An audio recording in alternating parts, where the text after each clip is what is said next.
डर के आगे जीत है। पूरे 20 दिन बाद ईद है। जी जी, अस्सलाम वालेकुम गाइस। आज आपको बहुत मजे के जोक सुनाऊंगी। फॉलो लाइक शाइक कर लो जी। गरीब दूध और बिल्ली। गरीब मजदूर की बेटी ने केतली में दूध गर्म किया, उसका ढक्कन उठाया और ठंडा होने के लिए थोड़ी देर के लिए छोड़ दिया। थोड़ी देर बाद आई, ढक्कन केतली पर रखा, दूध से भरी केतली उठाई और बाहर की तरफ चल दी। जाते जाते उसके हाथों से केतली अचानक छूटकर नीचे गिरी। सारे का सारा दूध जमीन पर फैल गया। बाप खामोशी से एक तरफ बैठा ये मंजर देख रहा था। उसके एक दिन की कमाई के बराबर का नुकसान हो चुका था। उसने आसमान की जानिब निगाह उठाई और बोला, ए मालिक, इस तरह के छोटे बड़े नुकसान हम गरीबों का मुकद्दर ही क्यों होते हैं? क्या हम गरीब ही तुझे नजर आते हैं? दुनिया जहाँ की मुसीबतें हम गरीबों के लिए ही हैं। गर्ज वो काफी देर तक अल्लाह के सामने शिकवा करता रहा और फिर खामोश हो गया। थोड़ी देर बाद अचानक उसने अजीब मंजर देखा। एक बिल्ली कहीं से नमूदार हुई और इसने जमीन पर फैला दूध चाटना शुरू कर दिया। जब वो जाने के लिए मुड़ी तो एकदम लड़खड़ाई और जमीन पर गिरकर लोटपोट होने लगी। वो भागकर पहुंचा, लेकिन उसके पहुंचने से पहले ही बिल्ली की मौत हो गई। उसे सदमा हुआ। यकीनन अनजाने में दूध में कोई मोहलक चीज शामिल हो गई थी। उसने केतली को अंदर से देखा तो उसके अंदर एक छिपकली मरी पड़ी थी। उसे ख्याल आया कि अगर ये दूध जमीन पर ना गिरता तो क्या होता। फौरन रब की बड़ाई का उसे एहसास हुआ। नदामत के आंसू गिरने लगे। वो बैठे बैठे जमीन पर सजदा रेज हो गया। या अल्लाह माफ कर दे का विर्द करने लगा। वो कह रहा था, या रब, तेरे हर काम में कोई ना कोई मसलहत पोशीदा होती है। हम कितने नादान हैं कि छोटे से छोटे नुकसान पर तकदीर का गिला करने लगते हैं। ज़रूर शेयर करें, अगर दिल इजाज़त दे तो हमारे अकाउंट को फॉलो करें, लाइक करें, शेयर करें। बस जो दिल करे कर दो, कुछ तो कर दो गरीबों। लोगों के रिश्तेदार मुल्क के बाहर और हमारे समझ से बाहर। जनाना आईडी में छुपे मर्दों को भी मर्दों का आलमी दिन मुबारक हो। बीवी, आज मौसम सुहाना है, लॉन्ग ड्राइव पर चलते हैं और गाड़ी मैं चलाऊंगी। शौहर, इसका मतलब है जाएंगे कार में और आएंगे अखबार में। पाकिस्तानी कौम सांडे के तेल के लिए तो एक जगह इकट्ठी हो सकती है, लेकिन अपने हकूक के लिए नहीं। आज पुप्पो के साथ शतरंज खेल रही थी तो मैंने कहा, अपनी चाल चलो, तो पुप्पो ने मेरा रिश्ता तड़वा दिया। शौहर बीवी से, जब मैं तुम पर गुस्सा करता हूँ तुम क्या करती हो? तुम अपना गुस्सा कहाँ निकालती हो? बीवी, मैं टॉयलेट साफ करके। शौहर, वाह, कैसे साफ करती हो? बीवी, तुम्हारे टूथब्रश से।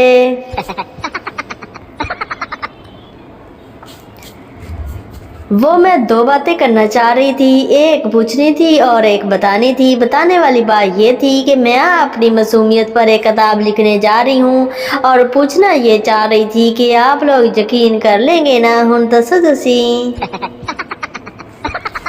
पप्पू, अब्बा जी, मैंने सुना है कि माँ बाप को देखने से सवाब मिलता है। अब्बा जी बोले, ओए, जिस तरह तू छुप छुप के देखता है ना कमीने, इस तरह देखने से तो गुनाह मिलता है। सर्दियों में लड़कियों के मुंह पर मेकअप ऐसे दिखाई देता है जैसे ठंडे सालन पर घी की तरी जमी हो। पप्पू की हुई मास्टर से लड़ाई, मास्टर ने की पप्पू की पिटाई। पप्पू का गर्म हुआ खून, गया कब्रिस्तान और मास्टर की फोटो टांग कर लिख दिया, कमिंग सून, कमिंग सून। जिंदगी में ऐसा शख्स जरूर होना चाहिए जो हाल पूछे तो बंदा रोना पीटना डाल दे।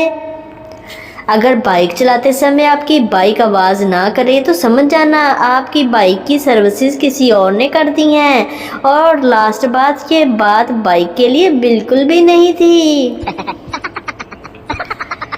जी गाइस, खालिस देसी की ओदियाँ ताकता। एक देहाती भागम भाग रेलगाड़ी पर सवार हुआ। उसके सर पर 4 सेर देसी घी से भरी हुई वलटोही भी थी। डिब्बे के अंदर आकर वो खुद तो एक तरफ ठुस गया, लेकिन वलटोही रखने के लिए उसे कोई जगह नजर न आई।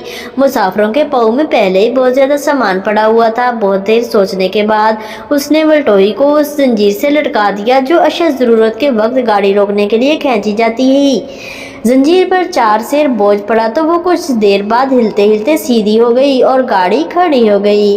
और फिर कुछ देर बाद रेलवे गार्ड इस डिब्बे में आ गया। उसने जंजीर के साथ भरी हुई वल्टोही लटकते हुए देखी तो गुस्से से बफर कर बोला, ये वल्टोही किसकी है? देहाती ने खड़े होकर कहा, मेरी है जनाब, इसको यहाँ क्यों लटका रखा है? देखते नहीं कि इसके बोझ से गाड़ी खड़ी हो गई है? ये सुनते ही बजाय इसके कि वो देहाती शर्मिंदा हो जाता, माजरत करता, इसने बड़े फखरी अंदाज में डिब्बे के सारे मुसाफिरों पर नजर डालते हुए कहा, क्यों जी, वेख्या फिर खालस देसी घ्यो दियां ताकतां। जंगल में शिकार के लिए गए हुए दो दोस्त आपस में लड़ पड़े। एक ने दूसरे से शिकवा किया, तुमने 2 बार गोली चलाई और दोनों मर्तबा मेरी बीवी मरते मरते बची है। दूसरे ने माजरत की और कहा, अगर तुम इजाजत दो तो मैं तीसरी बार कोशिश करके देखूं। कुछ खवातीन इतनी समझदार होती हैं कि अगर आप उन्हें समझदार भी कहें तो फौरन समझ जाती हैं कि आप झूठ बोल रहे हैं। हर खानदान में गुस्से के तेज बंदे का वकील जरूर होता है जो सबको बताता है, ए दिल दा माड़ा नहीं उंज गुस्से दा तेजा। दूध पीने से अगर जिस्म बढ़ता तो बिल्ली आज हाथी जितनी होती, वाक करने से जिस्म की चर्बी कम होती तो हाथी आज शेर जितना होता, तैरने से अगर आप पतले होते तो व्हील मछली आज तिनके की मानिंद होती, और अगर रोज़ जल्द उठने से रिस्क में इजाफा होता तो अखबार फरोश आज फरारी या BMW में घूम रहे होते। लिहाजा इन चक्रों में मत पड़े और ज़िंदगी को एंजॉय करें। इंसान उधार मांगते हुए भी इतना जलील नहीं होता जितना अपने पैसे किसी से वापस लेते हुए जलील होता है। अपनी खुद की बीवी दुनिया की वो वाहिद औरत है जो आपको देखकर मुस्कुराए। अगर मर्द मार्केट में जाए, एक पर्ची से देखकर बोल रहा हो कि किलो चीनी, पाव इमली, 2 किलो चावल, बिरयानी पाउडर वगैरह दे दे तो समझ लें बीवी ने पर्ची लिख कर दी है। और अगर मर्द मार्केट जाकर थोड़ा सोच कर बोल रहा हो कि भाई पाव इमली और 2 किलो चावल और क्या था, तो समझ जाए अम्मी ने बाजार भेजा है। ख़वातीन का इस वक्त सबसे बड़ा मसला ये है कि गर्मी के सारे सूट पुराने हो गए हैं लेकिन सर्दी आ ही नहीं रही। खैर ये लतीफ़ा पुराना है, हंस लो फिर भी। डिंग डिंग डिंगा डिंग डिंग डिंगा। चलो गाइस, वीडियो हो गई है ख़त्म, जाओ भागो यहाँ से। लाइक करो, जाकर कमेंट करो प्यारा सा, देखा हंस रही हो छुप छुप के। चलो लाइक करो, कमेंट करो।